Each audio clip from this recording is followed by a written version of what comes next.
Kalau KPK itu kan berarti kan ada unsur-unsur pidana di situ gitu Ya, ya. pidana korupsinya. Korupsinya apa sebenarnya? Apa? Yang kelihatan kentara. Oke, Soal gini. apa? Penyalahgunaan wewenang. Jadi yang atau kita apa? ini kan begini, banyak orang mempersoalkan tentang pagar laut. Betul. Kalau pemasangan pagar laut itu yurisdiksi tindak pidana umum. Bidung. Oke ya, tapi kalau misalnya di atas laut ada terbit sertifikat hak milik atau hak guna bangunan, itu bisa juga korupsi. Tapi menurut saya itu hal yang kecil. Oke. Jadi korupsi di PIK ini banyak macam-macamnya.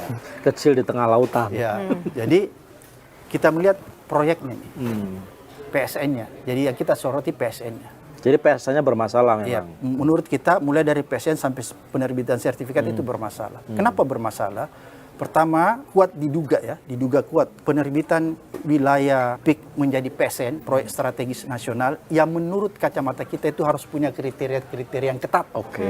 Jadi sebuah wilayah ketika ditentukan oleh pemerintah itu menjadi PSN. proyek strategis nasional, dia punya indikator yang jelas, yang memang peruntukannya untuk Publik. kepentingan publik. Dan proyek itu rata-rata diinisiasi dan dilaksanakan oleh pemerintah itu sendiri, bukan murni swasta. Oke ya, dari situ.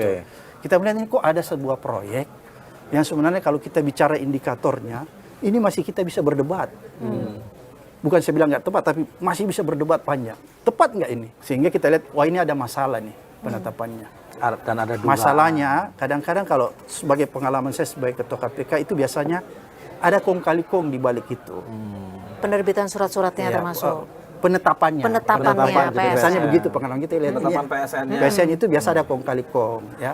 Ada suap menyuap, ada kickback, gitu-gitu ya. Kira-kira ada macam-macam. Ada gratifikasi. Tapi lebih jauh daripada itu, bukan sekedar itu menurut saya. Di situ ada kerugian negara. Kenapa kita bisa menyimpulkan untuk sementara kerugian negara? Karena begini, ketika wilayah yang ada di PIK, ya, itu ditetapkan sebagai proyek strategis nasional, itu kan tadinya aset negara. Iya. Oke? Iya. Tapi ketika ditetapkan, itu banyak wilayah-wilayah tertentu itu yang menjadi hilang. Misalnya sungai, di Uruk dan lain-lain sebagainya, di Timun dan lain sebagainya, itu kan menjadi hilang. Ada wilayah-wilayah tertentu, misalnya desa-desa tertentu itu menjadi hilang. Padahal itu kan aset negara. Iya. Berarti ada kerugian negara dong. Oke?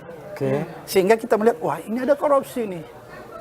Ada wilayah-wilayah, ada aset-aset negara yang menjadi hilang ketika ditetapkan. Kerugian negara itu akan gugur jika bisa dibuktikan bahwa proyek ini atau kebijakan ini bisa memunculkan deretan keuntungan untuk negara. Iya. Dan dalam hal ini Kak Abraham nggak melihat bahwa di PSN untuk Saya nggak keuntungan negara. melihat, saya cuma melihat ini kan menguntungkan korporasi. Oke.